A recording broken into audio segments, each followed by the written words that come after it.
Hi, Bus Bearers. It's Miss Contreras. I am so glad that you came back and you're joining me again today for another story time.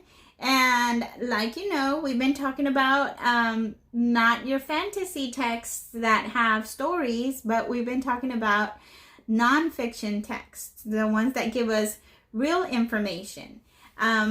The authors that write these books are writing these books because they want us to learn. They want us to learn some new information about new topics. And so, like I said last time, nonfiction texts, the purpose of those are to inform. So it's to give us information. So when we see those kinds of texts, we're always going to notice they have a central idea. The central idea tells us what that text was about. So you have to kind of look at some text features to get the clues and figure out what the central idea is. So some of the clues that can help you, or some of the text features that can help you figure this out, would be the title of the book, or would be the table of contents, or the headings, or sometimes the glossary.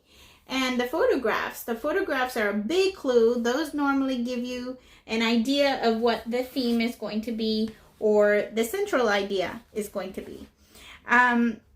Today's text is going to come from a different source that I want you to start using if you can. I think last time I showed you how to use one on here as well. I think I showed you how to use Sora. This time, I'm going to show you how to use MyOn. So for MyOn, it's not going to be here on the front page of the library website. It's going to be in the tab that says Push Distance Learning. So we're going to go to the Distance Learning. And then we're going to find the resources here on the left-hand side. So we're going to just scroll and scroll until you find MyOn. So right underneath Capstone Interactive, here's where you see MyOn. And MyOn tells you right there what the information you're going to need for logging in. And so we're just going to click on that. It says Read Now, MyOn. So you click on that. And it's going to say the read at home is already there for you. So all you have to type is read now.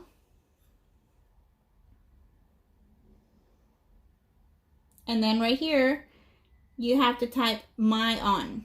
So M-Y-O-N. Or maybe I did show you MyOn last time, but it's okay. I'll show you again how to do it. So then you click here so you can open MyOn. And you'll see all the collection that we have here available. So the book I'm going to read to you today is about plants. So we're going to search. And we're going to type the word plants. And that will go into our search. And it'll look up all the books that we have about plants. There's going to be quite a few of them there. The one I want to share with you today is this one. It's Plants in the Spring. And then I'm going to click on the button that says Read. And it will display it for me here on the screen so I can read it to you. Okay? All right. So it says Plants in the Spring by Martha E. Rustad. You see it on the bottom? Okay? And then all we're going to be doing is just clicking on the pages to flip the page on the book. And this one says New Season. So I don't know if you can see that, but this is the heading. New Season would be the new heading. And then it says it's spring. Let me make this a little bit bigger.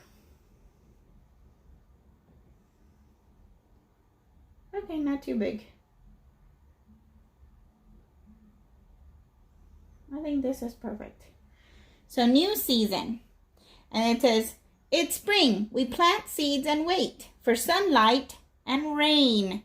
So you see the note, you notice the little seeds on the ground and they're by the soil. So we need soil in order to grow our seeds. And then we need sunlight and rain. So that's what the text is telling us.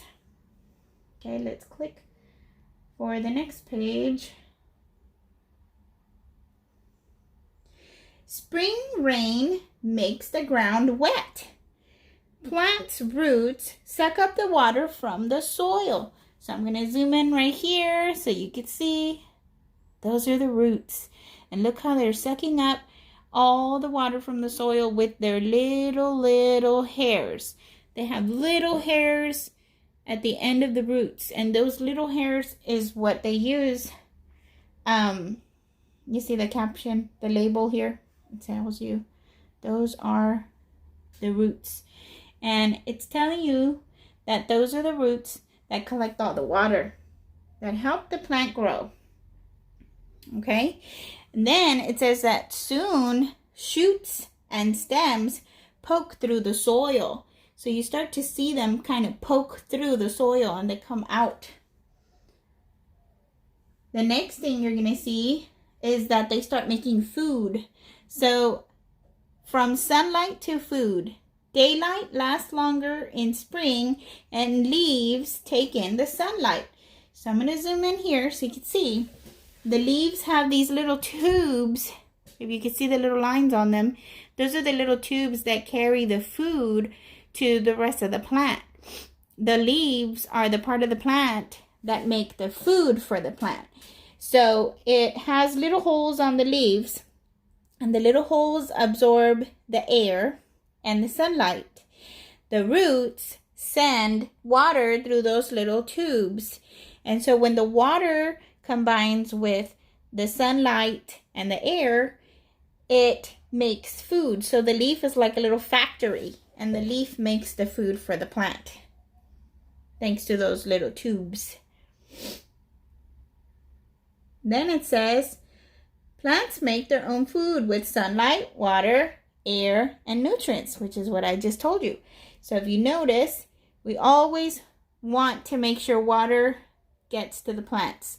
So if we haven't had rain in a long time, I would suggest you go outside and you water your plants. That way they can have enough water to grow.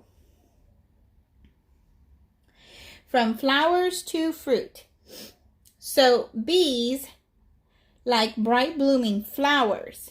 Bees gather nectar from the flowers. They also get the little pollen from the flowers' pistils, the ones inside the flower right here. Those are the ones that carry the little pollen, and they carry the nectar. So the bumblebee will buzz close to the flower, bzzz, move the little legs like this, bzzz, and on their little legs and on their head, all of that little pollen dust will collect on their head and in their mouth area. And so when they go visit another flower, all of that pollen falls out, and that's how they plant new seeds. Pollen from flowers sticks to the bees, like I just told you. Bees carry the pollen from flower to flower. So, like I showed you, the bee is right here visiting the flower, and we have a label, which is a text feature, right here on the bottom, and it's showing you where they carry the pollen. Sometimes they put it on their bellies, sometimes they carry it on their legs, and you'll see it's just a lot of pollen build up on top of their bellies and their legs. Then they will carry that pollen to another flower and then back to their beehive. Soon, flowers make fruits. New seeds grow inside the fruits. So, if you are growing a plant that's going to grow fruits at the end, it starts out with a little flower. The flower turns into the fruit. And inside the fruit is where you'll have the new seeds. And those seeds, once that fruit is ripe, it will fall off if nobody grabs it, and it will fall to the ground, and those seeds will grow and make a new tree. Spring is in season for planting and growing. what plants do you see in spring? So if you go to your backyard, what plants do you see? Do you see any of those? I saw some red lions in my backyard, and those only bloom in the springtime. So it tells me, well done, you finished the book, 10 out of 10 pages. And then you click, yes, I finished the book. And then it's going to ask, do you want to recommend this book? Give it some stars. If you don't want a review, you don't have to write a review. And that's it. You have read your book. So guys, let's review a little bit.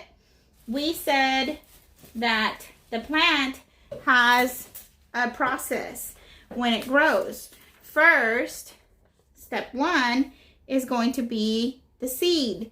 So the seed has to fall on the ground, and it has to have nutrients from the soil. So you have to make sure that you are using topsoil or a good kind of soil for it to have enough nutrients so it can grow. So step 1, the seed falls to the ground, and you have to have soil that is full of nutrients in order to help it grow. Step 2 is when the new seed, when you have a new sprout, sorry, not new seeds. When you have a new sprout, because the stem starts to grow, and as it's getting food from the roots, then it starts to grow some more. So the stem sprouts from the ground. So you have still a little bit of the seed. You have a little bit of the seed on the ground. You have a little bit of the root. And then you have the little sprouts that keep coming out one by one. So all of these are brand new little leaves. Okay, that's step 2. Then comes step 3. Step 3 is a new plant. So you have a new plant which has all the parts. It has the roots, it has a stem, it has the leaves, and it has the new growth leaves. Then we go to the adult plant. The adult plant has the same thing, the roots, the leaves, and it has a flower.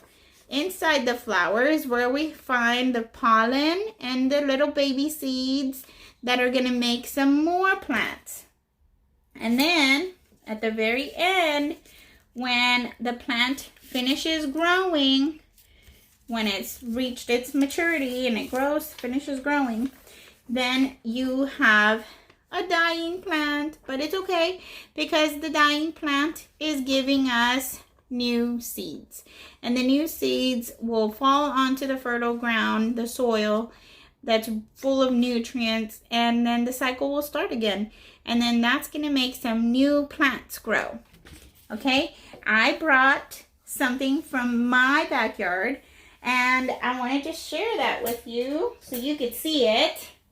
I pulled it maybe about 30 minutes ago before I started recording, and it was really beautiful. But as you can see now, the leaves are starting to droop. You see how they're droopy? That's because it's starting to die. Look, it can't survive without its nutrients, without its soil, and the nutrients from the soil, and the sunlight. It's been inside my house for quite a few minutes now, so that's why it's no longer really healthy like it was. But I just wanted to show you a close-up of those little tubes. Do you see the little tubes there? And those little tubes are the ones that make the food and carry the food throughout the plant. I also wanted you to notice how it's been chewed on. So the caterpillars have been eating on those.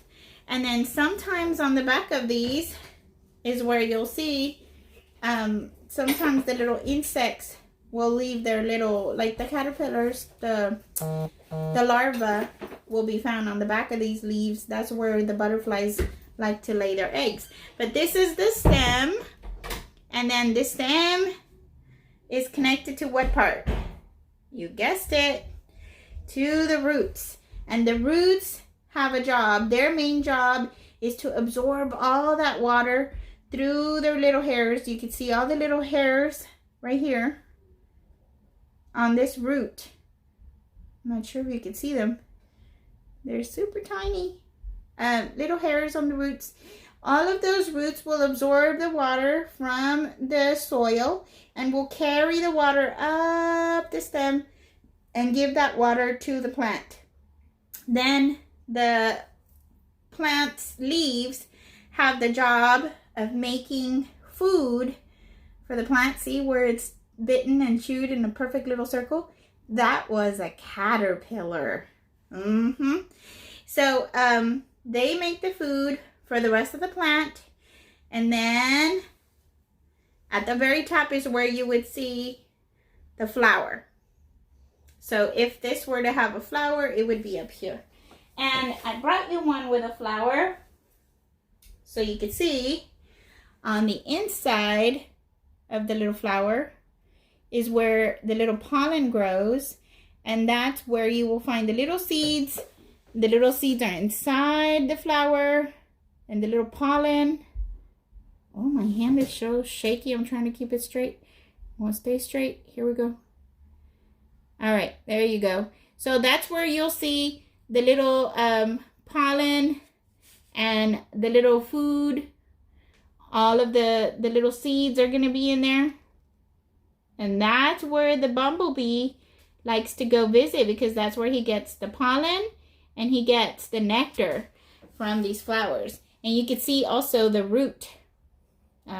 Maybe. Here you go. That's a little part. That's a little part of the root. And then you can see a little part of the stem. And then you can see the next little flowers that we're gonna bloom next. Alrighty. Okay, guys. I hope you enjoyed it. I hope you had a great time and you learned something new. And I want you to go outside and see what kind of flowers are growing in your backyard. What kind of flowers and plants do you notice there? And point out the little tubes inside the leaves to your parents. That way that you can tell them what they do and what is their job. Okay? Bye, guys.